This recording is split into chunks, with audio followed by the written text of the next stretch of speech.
Welcome to another Electronic Armory quick tip. In this episode, we're going to show you how to use a better, faster, and more capable Android virtual device called GenyMotion. GenyMotion is an alternative over the slow and clunky Android virtual device that you may have been using for your Android development testing. Why is it better? Besides the fact that it runs a lot faster on your computer, it's a lot easier to set up and use, and also ties in better with your computer's hardware to give you access to your webcam to use as your device's front or back facing camera, for example. And there's a lot of other features that GenyMotion has over the AVD system in Android. I think you'll truly love using GenyMotion, so let's take a look at how to get it running on your computer. You can go to the GenyMotion website at genymotion.com. Now, ultimately, you have to create an account with GenyMotion, but for right now, we can just click on Pricing. And now to download GenyMotion, we click on the Individual tab, go down to Basic, and click on Get Started to download GenyMotion. This will bring you to the download site, and for my current system, I'm using a Mac, so it's showing me that I can download this for Mac. But if you have another system, you can just scroll down and see the other systems available. There's Windows and Linux. So I'm going to click on Download and download the file. Okay, once that's downloaded, I'm going to click on the installer. And on the Mac, this window appears. To install these applications on the Mac, all I have to do is drag the icons into the folder. Before we're able to use GenyMotion, we need to install something called VirtualBox. This is free software that allows us to run other operating systems within our computer, namely the Android operating system.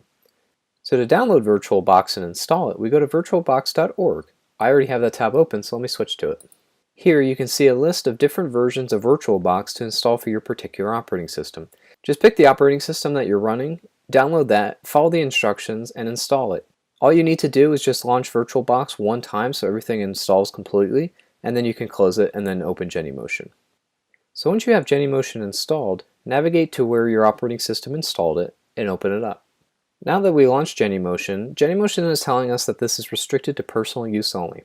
Read the agreement, and if you agree to it, hit accept. GenyMotion is letting us know that we don't have any virtual devices installed and is asking us, do we want to add one? Yes, please. In order to access GenyMotion's list of pre-configured virtual devices, we have to sign in.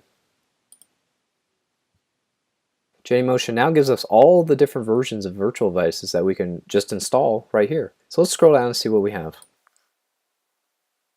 You can see we have a Google Nexus 10, a Galaxy Nexus, Nexus 7, Nexus 9, and next to each one of these version numbers, they have the Android operating system, the API level, and the screen resolution for the device.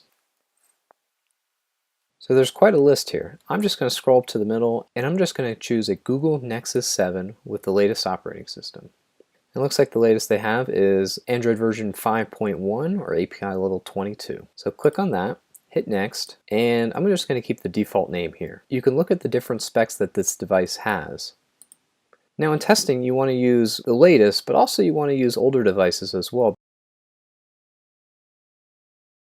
Click Finish, and you can see it now on our list. But we should download other devices that have previous operating systems because we want to actually test those operating systems with our application and see if our application runs on earlier versions of Android. For now, we're just going to use this one. And to load it up, all we have to do is click the Start button.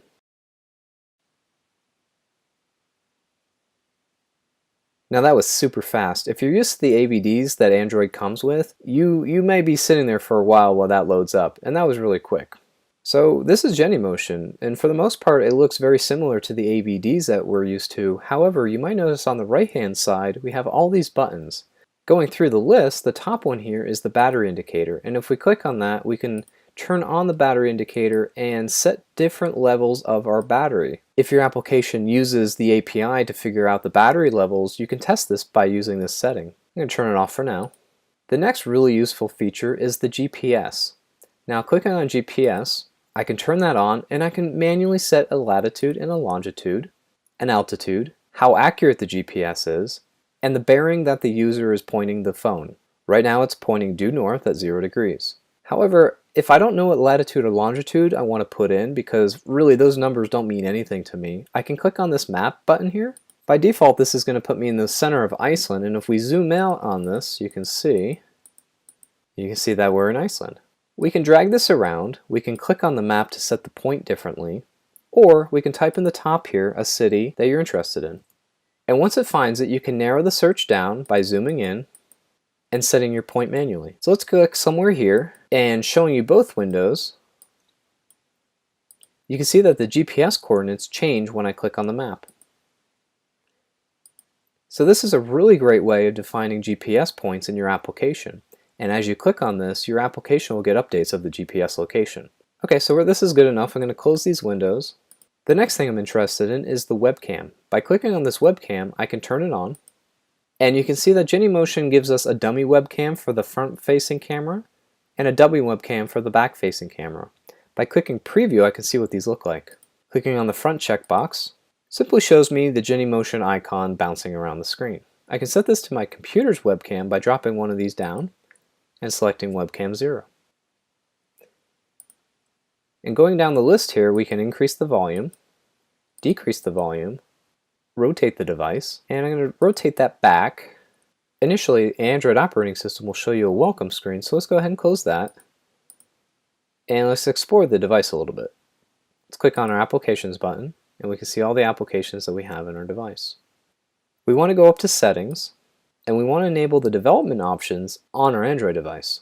So scrolling all the way down to the bottom, clicking About Tablet, because this is an Nexus 7. To enable the developer options, we click on the build number a few times. So just click on it until you see a nice toast message letting you know that it's now developer mode enabled.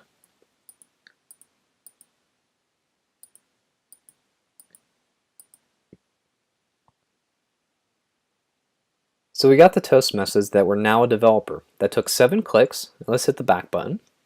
And now you can see at the bottom right hand corner we have a development options. You can see here that we have a lot more control over the device and how it runs. Scrolling all the way down, we see a setting, Don't Keep Activities. This is a great way to test if your activities are being properly regenerated either on rotation or when they go into the background. So by checking that, the Android operating system will always destroy your activities. So when that checkbox is checked, the Android operating system will destroy all your activities and recreate them. Okay, and that's how you get GenyMotion installed on your computer. Alright, so we have some example code from a previous tutorial that we did, and all we have to do now is just hit the play button to compile our application and run it on GenyMotion. So in the background I have a GenyMotion device already running. So when I hit the play button, Android Studio automatically detects that GenyMotion is running. If I hit OK, Android Studio will compile our application and launch our application on the GenyMotion device. And there we go. So I hope you found this Electronic Armory quick tip useful. If you enjoyed this, like it. If you think others could benefit from it, share it. And if you'd like to see more videos on GenyMotion, Android Studio, and more, subscribe. Thanks, we'll see you next time.